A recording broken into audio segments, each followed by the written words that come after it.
Assalamualaikum warahmatullahi wabarakatuh. Shalom, Om Swastiastu, Namo Buddhaya, dan salam kebajikan bagi kita semua.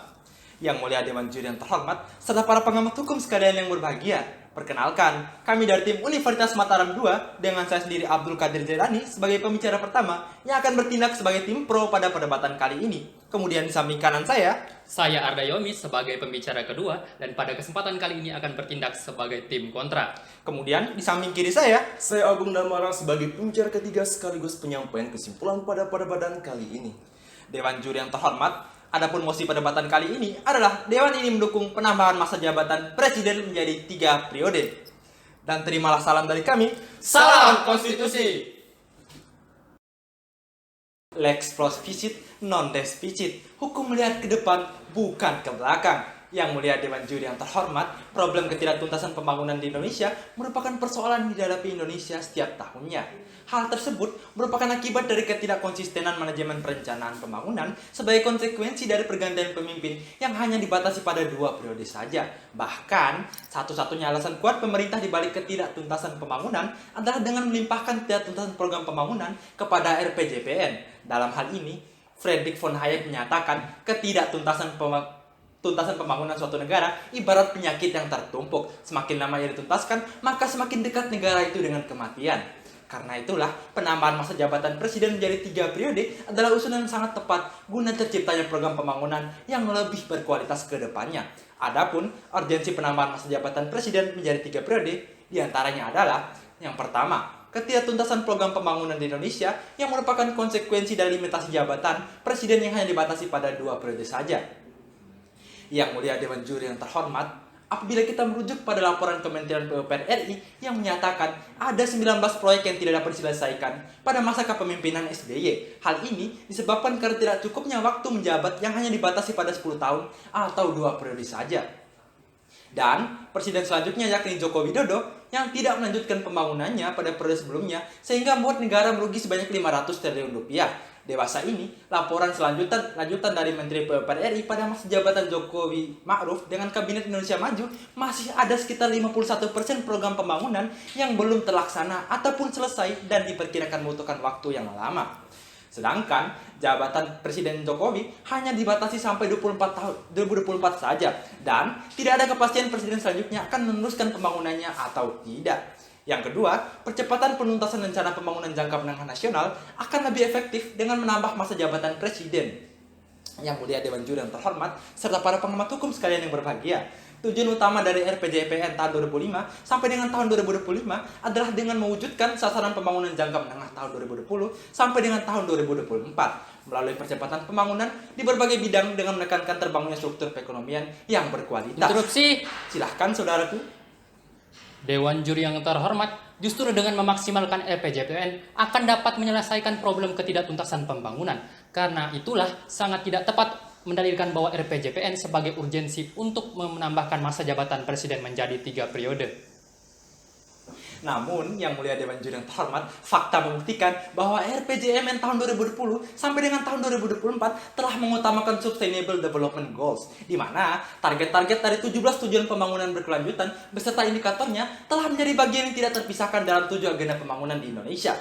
Bahkan, data dari Badan Pengawasan Keuangan dan Pembangunan Republik Indonesia membuktikan bahwa sebesar 43% proyek pembangunan nasional yang ada saat ini memerlukan waktu penuntasan yang tidak sebentar. Karena itulah diperlukan suatu formulasi yang baru guna menciptakan RPJMN yang lebih berkualitas, yakni dengan menambah masa jabatan presiden menjadi 3 periode. Berangkat dari semua itulah, maka guna menciptakan perdebatan yang terkonseptual berdasarkan bangunan argumentasi dari tatanan filosofis, yuridis, dan sosiologis, maka kami akan menghadirkan beberapa solusi atau gagasan yang aplikatif dalam perdebatan kali ini, guna menjawab semua kekhawatiran dari tim kontra. Yakni melalui solusi yang pertama, kami menggagas suatu solusi untuk mengamandemen pasal 7 Undang-Undang Dasar 1945 pada amandemen kelima. Yang mulia Dewan Juri yang terhormat, apabila kita merujuk kepada pasal 37 Undang-Undang Dasar 1945 yang mengatur mengenai syarat-syarat amandemen, yang menyatakan satu-satunya yang tidak dapat diamandemen adalah bentuk negara. Karenanya, pasal 7 Undang-Undang Dasar 1945 bisa diamandemen karena telah memenuhi urgensi yang ada. Yang kedua, memaksimalkan fungsi MPR dan DPR, terutama sistem pengawasannya. Menurut Robert Klitgar yang merupakan ahli kebijakan publik di Harvard University, Penyalahgunaan kekuasaan terjadi karena tidak adanya pengawasan yang terakuntabel dari lembaga pengawasan. Karenanya, memaksimalkan peran sistem pengawasan MPR dan DPR akan mampu mencegah penyalahgunaan kekuasaan. Oleh karena itu, Yang Mulia Dewan Juri yang terhormat, kami dengan tegas dan lugas mengatakan setuju dengan mosi Dewan ini mendukung penambahan masa jabatan Presiden menjadi 3 periode. Lex regit super rua, hukum nantia, ingkong rua, hukum menolak hal yang bertentangan dan tidak layak. Dewan Juri yang terhormat, para pemerhati konstitusi dan hukum sekalian, izinkan saya sebagai pembicara dari pihak kontra untuk menyampaikan argumentasi kami dalam ranah berpikir filosofis, yuridis, dan sosiologis. Dewan Juri yang terhormat, sedari tadi tim pro selalu mengagung-agungkan bahwa permasalahan ketidaktuntasan pembangunan disebabkan karena kurangnya masa jabatan presiden. Namun, penambahan masa jabatan presiden tidak menjamin suatu pembangunan terlaksana dengan baik, karena faktor penentu suksesnya program pembangunan bukanlah masa jabatan presiden, namun yang terpenting adalah bagaimana pelaksanaan pembangunan tersebut bersih dari penyalahgunaan kekuasaan. Hal ini akan sejalan dengan pendapat Profesor Philippus M. Hajon yang mengatakan bahwa konsep negara hukum lahir dari suatu perjuangan menentang kekuasaan yang berkepanjangan dan pembatasan kekuasaan secara yuridis perlu untuk dilakukan karena pada dasarnya politik kekuasaan cenderung bersifat korup.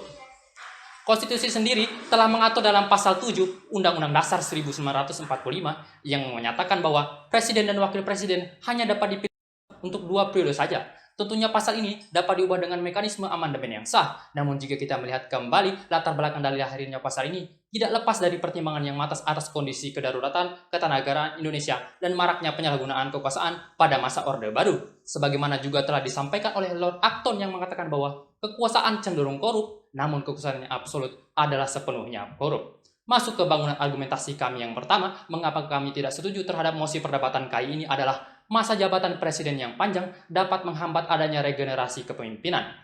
Airlangga pribadi, pengajar Departemen Politik FISIP Universitas Airlangga, berpendapat bahwa penambahan masa jabatan presiden menjadi 3 periode berdampak buruk dalam proses regenerasi politik Indonesia karena politisi-politisi muda dan berbakat akan sulit muncul di masyarakat karena masih banyaknya politisi senior yang tetap berkeinginan untuk mencalonkan diri sebagai presiden dan wakil presiden. Hal ini secara nyata terjadi pada rezim Orde Baru, di mana tidak ada regenerasi kepemimpinan, akibatnya pembangunan negara cenderung stagnan dan menimbulkan banyaknya tindakan korupsi, kolusi, dan nepotisme. Kemudian yang kedua, rakyat Indonesia tidak menghendaki adanya penambahan masa jabatan presiden. Interupsi. Silakan saudaraku. Dewan Juri yang terhormat, jika kita melihat kondisi negara saat ini, banyak program pembangunan yang tidak terlaksana dengan baik akibat adanya pandemi COVID-19. Maka, penambahan masa jabatan presiden adalah hal yang perlu dilakukan. Dewan Juri yang terhormat, Profesor Dr. Saiful Mujani MA, selaku peneliti dan guru besar politik UIN Jakarta melalui penelitian pada Mei 2021 menyatakan bahwa 74% masyarakat tidak menginginkan adanya penambahan masa jabatan presiden. Hal ini berarti apabila rakyat tidak berkehendak untuk melakukan penambahan masa jabatan presiden, maka hal tersebut tentu saja tidak dapat dijalankan. Sebagaimana hal tersebut akan sejalan dengan pasal 1 ayat 2 Undang-Undang Dasar 1945 yang mengatur bahwa kedaulatan berada di tangan rakyat dan dilaksanakan menurut Undang-Undang Dasar. John Locke pun mengungkapkan dalam teorinya kedaulatan rakyat bahwa kehendak rakyat adalah satu-satunya sumber kekuasaan bagi pemerintah. Masuk ke bangunan argumentasi kami yang terakhir. Pengimplementasian RPJPN yang tepat dapat menjadi solusi terbaik dibandingkan dengan menambah masa jabatan presiden. Dewan Juri yang terhormat, untuk menjawab kekhawatiran dari tim pro terkait masalah diskontinuitas pembangunan antara periode kepemimpinan, maka menurut kami lebih baik melakukan optimalisasi terhadap rencana pembangunan jangka panjang nasional atau RPJPN. Untuk menjaga kesinambungan pembangunan nasional, Presiden yang sedang memerintah pada tahun terakhir masa pemerintahannya diwajibkan untuk menyusun rencana kerja pemerintah dan rencana anggaran pendapatan dan belanja negara pada tahun pertama periode pemerintahan presiden berikutnya. Rencana kerja pemerintah dan rencana anggaran pendapatan dan belanja negara difungsikan untuk mendisiplinkan proses perencanaan dan penganggaran untuk memastikan keberlanjutan fiskal dan kepastian ketersediaan sumber daya. Di samping itu, juga sebagai evaluasi terhadap program yang diajukan oleh presiden terpilih untuk menghindari adanya kegiatan dan program yang tumpang tindih dan menjadikan sasaran program menjadi transparan dan dapat diukur. Dengan demikian, kontinuitas pelaksanaan RPJPN akan terjaga dengan baik. Ke Kalimantan pergi tamasya, pulang bersama Raden membawa ragi. Demi kemaslahatan rakyat Indonesia, jabatan presiden tidaklah perlu ditambah lagi. Dewan Juri terhormat, setelah kita mendengarkan pemaparan argumentasi dari pihak pro maupun kontra, Berdasarkan pemaparan argumen tersebut, maka kita dapat tarik kesimpulan poin-poin keberpihakan pihak pro, yaitu sebagai berikut. Yang pertama, masa jabatan presiden lebih dari 2 periode sangat tepat dilakukan. Hal ini dikarenakan pergantian kepemimpinan presiden selama 2 periode terbilang sangat cepat, sehingga terjadinya keterlambatan pembangunan nasional Indonesia. Hal ini sejatinya terdapat urgensi mengapa pihak pro setuju terhadap penambahan masa presiden menjadi 3 periode. Hal ini dirasa cukup ideal dikarenakan berdasarkan data dari Badan Pembangunan Keuangan serta Pembangunan atau BPTKP sebesar 43% pembangunan nasional pada saat ini memerlukan waktu tidak sebentar. Yang kedua, penetapan presiden 3 periode akan sangat tepat dilakukan karena akan menumbuhkan serta meningkatkan pembangunan nasional Indonesia. Namun, Dewan Juri yang terhormat perlu kita melihat dan pahami bersama adanya poin-poin ketidakberpihakan yang disampaikan oleh pihak kontra, yaitu sebagai berikut. Yang pertama, masyarakat hanya menginginkan jabatan presiden selama 2 periode saja, yang dengan lama jabatan masing-masing selama 5 tahun. Hal ini sesuai dengan ketentuan Pancasila dan Undang-Undang Dasar Negara Republik Indonesia tahun 1945. Yang kedua, jabatan presiden 3 periode akan mengakibatkan berimbasnya terbukanya pandang kekuatan reformasi jabatan kepala daerah. Hal ini dikarenakan jabatan presiden 3 periode akan mengakibatkan berimbasnya kepengurusan menghambat kepemimpinan tak hanya terjadi di level nasional, tetapi terjadi juga di level daerah, sehingga akan mengganggu jalannya demokrasi dan legitimasi politik yang sudah ada. Yang tiga adalah jabatan presiden 3 periode akan mengakibatkan terjadinya penyalahgunaan kekuasaan ataupun wewenang. Hal ini disebut didasari pada pengalaman sejarah bangsa Indonesia yang cukup kelam, yang dimana sejatinya belum mengenal adanya masa jabatan presiden 2 periode. Hal tersebut yang cenderung mengarah pada kekuasaan terus-menerus sehingga menciptakan kesewenangan dalam menjalankan pemerintahan, sehingga menciptakan terjadinya penyalahgunaan kekuasaan dan wewenang dalam pemerintahan.